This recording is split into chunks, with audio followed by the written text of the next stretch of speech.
Salut les replayers, on se retrouve pour une nouvelle vidéo, ou plutôt une nouvelle série en route pour l'Euro 2024. Cet Euro qui commence le 14 juin.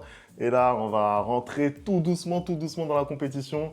On va dérouler les différents favoris à la victoire finale. Et aujourd'hui, premier des favoris, c'est l'Allemagne. L'Allemagne, pays organisateur. Anderson, est-ce que tu es chaud pour en parler? Bah écoute, je suis prêt. Apparemment, tu veux même pas faire de suspense. Hein. Je pensais que tu allais laisser l'intro et nous dévoiler. On avait parlé de qui, mais en même temps, quand je regarde derrière Voilà, l'écran exactement. et qu'on voit l'Allemagne, Compliqué de cacher. il n'y a pas trop de suspense.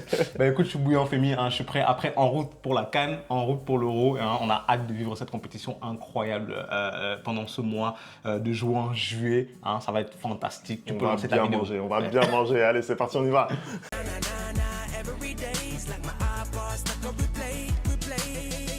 Allez Anderson, on va commencer avec la liste qu'a proposée Nagelsmann pour cet Euro à domicile. Les Allemands qui doivent absolument réagir après voilà, toutes ces déconvenues qu'ils ont connues en grande compétition. Nagelsmann qui a concocté une liste avec énormément de qualité, encore une fois, Anderson. Beaucoup de qualité dans cette liste-là. On peut noter notamment déjà, dans un premier temps, le grand retour de Toni Kroos, hein, qui a décidé de revenir pour sa dernière danse, hein, sa véritable dernière danse, après celle avec le Real Madrid.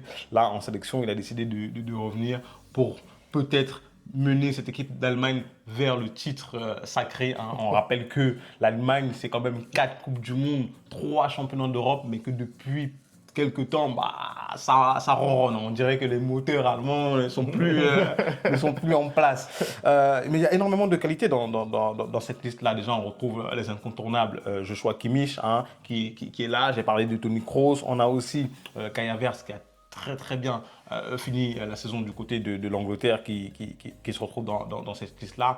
On a le joyau du football allemand, Jamal Musiala aussi, qui est bien évidemment présent. On a le vétéran, hein, Thomas Müller, hein, une fois de plus, qui est présent dans la liste. Hein. Je ne sais pas combien de Coupes d'Europe ça fait pour lui. Je pense qu'il a le même titre que Cristiano Ronaldo. Hein. Ça doit être sa 6e Coupe d'Europe. Et Gundogan aussi. Hein. Vraiment, il y a de la qualité partout. Partout pour moi dans cette liste-là, autant en défense, au milieu et en attaque. Mais on va le voir un peu plus tard.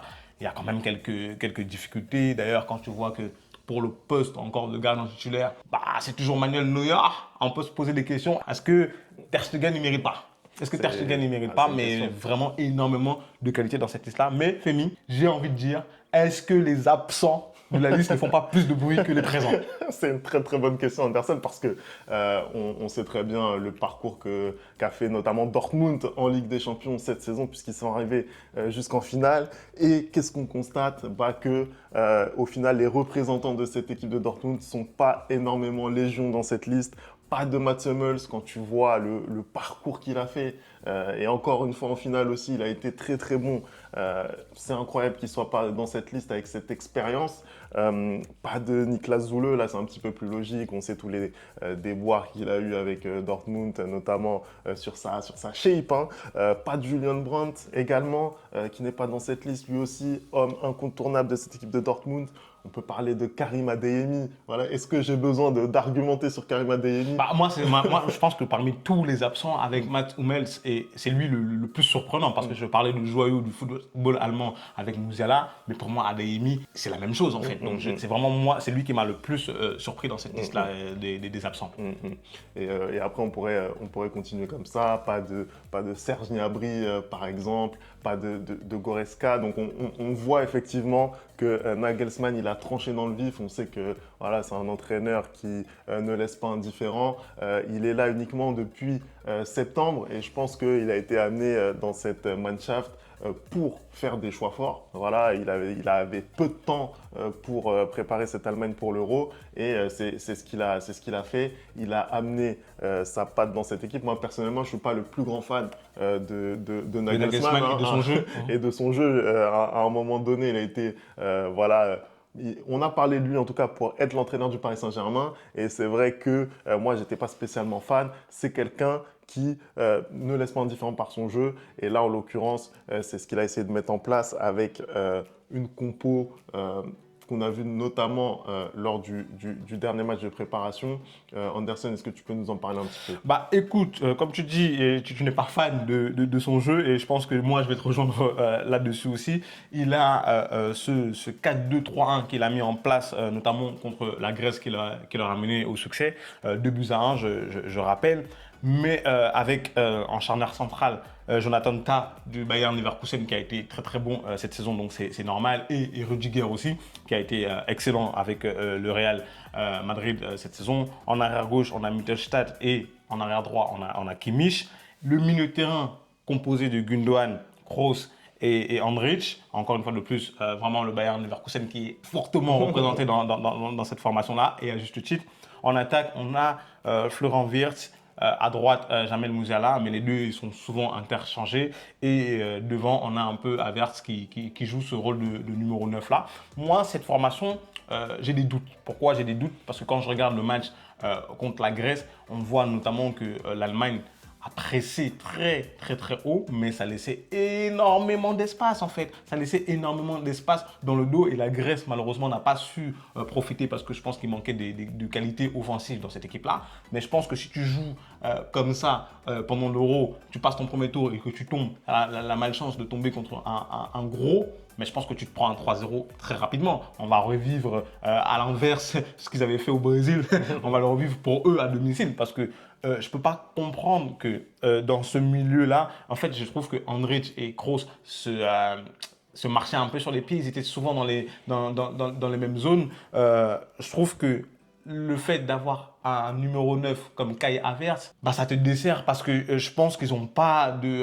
il va pas prendre... C'est pas le joueur à prendre la profondeur, c'est pas le joueur non plus à fixer. Il y a des séquences de jeu, notamment pendant la Grèce, où on voit que c'est lui qui fait le centre, mais qui est à la réception du ballon. Du coup, en fait, tu n'as pas un véritable numéro 9. Est-ce que pour moi, il ne faudrait pas mettre plutôt Füllkrug, qui est vraiment point de fixation dans cette attaque-là, pour avoir une meilleure équipe? En tout cas, l'Allemagne, hein, moi, sur sa dernière sortie, ne m'a pas impressionné. Après, depuis 2024, quand même, l'Allemagne, je crois que c'est 3 victoires et un match nul. Et quelle victoire, parce qu'ils ont affronté l'équipe de France en France. Et ils ont réussi à gagner. Ça, c'est pas très très facile à faire. Mais malgré ça, il n'y a pas, je sais pas, il y a pas une impression de puissance qui se dégage de cette équipe pour moi.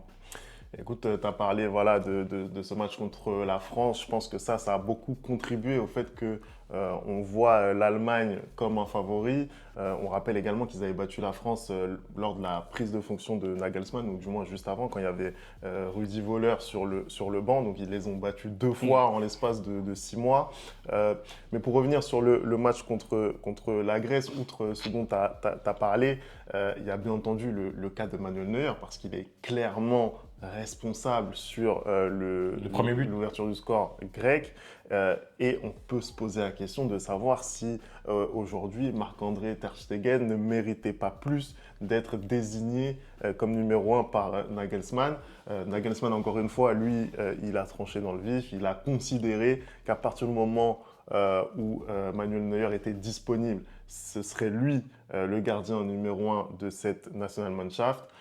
Par rapport à l'expérience que requiert ce type de compétition, bah, c'est un choix qui est compréhensible, moi de mon point de vue, et je pense que l'âge n'est pas un frein, notamment à ce poste-là. Maintenant, est-ce qu'il n'y a pas un énorme gap en termes de niveau aujourd'hui entre les deux? Bah, écoute, Femi, tu dis en termes d'expérience requise pour ce genre de compétition-là, que pour toi, c'est évident qu'il fasse ce choix-là. Mais moi, j'ai envie de te dire, OK, il y a l'expérience, mais il y a aussi la condition physique. On parle quand même d'un Manuel Neuer qui a été blessé pratiquement toute la saison, contrairement à Ter Stegen qui, lui, était présent dans les buts du Barça, même si ça a été compliqué et même si je trouve quand même que il les a empêchés de prendre pas mal de buts, encore une fois de plus, cette saison.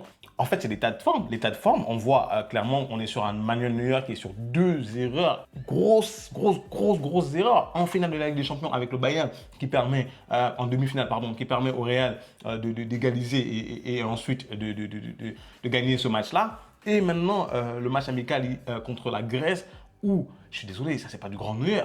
C'est pas du grand Neuer et ça peut tout plomber une compétition, surtout quand c'est à domicile comme ça, où l'Allemagne, tu l'as dit, a l'obligation de faire un résultat. Ça fait depuis, je pense, 2018 qu'ils n'ont pas atteint une demi-finale ou un quart de finale de grosses compétitions, en fait. C'est pas normal. Bah, ils sont sortis en poule lors des 2 dernières Coupes du Monde. En fait, c'est bien simple. Depuis ce revers au Stade Vélodrome face à l'équipe de France, bah, ils sont totalement en échec en grande compétition.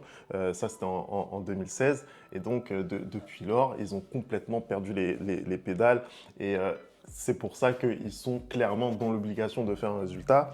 Justement, si on se projette un petit peu, Anderson, sur cette phase de groupe pour l'Allemagne, ils vont donc jouer ce match d'ouverture face à l'Écosse. Ensuite, ils auront une rencontre face à la Hongrie et ils vont terminer par la Suisse. Comment toi, tu analyses déjà cette phase de poule pour l'Allemagne? Est-ce que tu penses que ça va être une qualification simple pour eux? Non, je ne dirais pas une qualification simple, mais je pense clairement qu'ils ont un groupe abordable, assez abordable pour eux, qui peut poser problème. Parce que quand tu te retrouves dans un groupe avec l'Écosse, la Suisse et la Hongrie, ce n'est pas les équipes les plus simples à avoir dans son groupe. Hein. On a vu l'interview de Kylian Mbappé qui disait que pour lui, l'Euro était beaucoup plus difficile à gagner que la Coupe du Monde. Et il y en a énormément qui se sont offensés. Je suis désolé, hein, je n'aime pas beaucoup ce garçon, mais il a raison.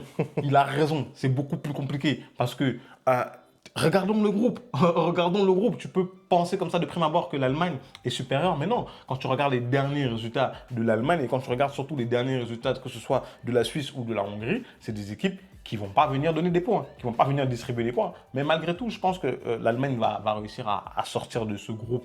Pas facilement, ils vont réussir à sortir de ce groupe. À quelle place, je ne sais pas. Mais en fait, je pense que le calendrier des matchs les aide parce qu'ils affrontent l'Écosse en premier, la Hongrie en deuxième et peut-être l'équipe la plus forte de la deuxième équipe la plus forte du groupe en dernier. Et donc, potentiellement, ils seront déjà qualifiés au moment d'affronter la Suisse. Non, je suis d'accord avec toi sur cet aspect de calendrier. Et puis surtout, on rappelle qu'il y a quand même possibilité en tant que troisième de se qualifier pour les huitièmes de finale. Aujourd'hui, si l'Allemagne ne passe pas les poules, sincèrement, moi j'arrête tout. Moi, c'est un échec total. Moi, j'arrête tout. Anderson, maintenant, parmi voilà, cette liste concoctée par Nagelsmann, qui pour toi est le joueur clé? Qui va faire que cette équipe d'Allemagne va aller loin dans cette compétition selon toi? Bah, j'ai deux noms. Femi, j'ai deux noms. Je pense que j'ai un vétéran et un jeune. Hein. Le vétéran, bien évidemment, c'est Toni Kroos. Je pense que si Toni Kroos affiche la même forme qu'il a montré cette année avec le Real Madrid, cette saison avec le Real Madrid, bah, il peut être encore une fois de plus le métronome de cette équipe d'Allemagne, hein, vraiment les guider vers un nouveau succès continental. Et le deuxième homme pour moi, c'est Jamal Musiala. Hein. Après, il est très très très jeune. Est-ce qu'il va réussir justement à passer ce cap-là et être très très bon en grande compétition?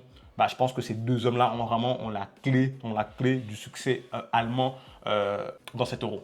Écoute, je suis d'accord avec toi, je rajouterais peut-être un nom, on en a parlé dans cette vidéo, c'est Manuel Neuer. Bien sûr, on sait à quel point il faut un grand gardien dans une grande compétition et bien entendu, bah, ses prestations n'incitent pas vraiment à l'optimisme. Donc ça peut être un petit talon d'Achille quand il va falloir jouer les matchs en haute altitude, ce qui te permettent justement de remporter une compétition. Et puis peut-être une incertitude aussi au niveau de la défense où vraiment, notamment sur le flanc gauche, on ne sait pas vraiment qui va jouer là. Et c'est vrai que c'est la petite incertitude. Non, parce que tu as Schuttelberg aussi qui pourrait être titulaire. Donc voilà, c'est des petites incertitudes. Mais en tout cas, l'Allemagne, pour nous, ce sera un favori à la victoire finale donc pour cet Euro 2024.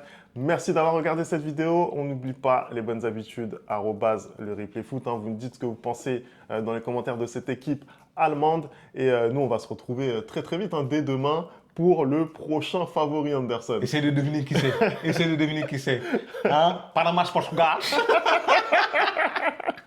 Allez, on se retrouve très vite pour une nouvelle vidéo. Ciao!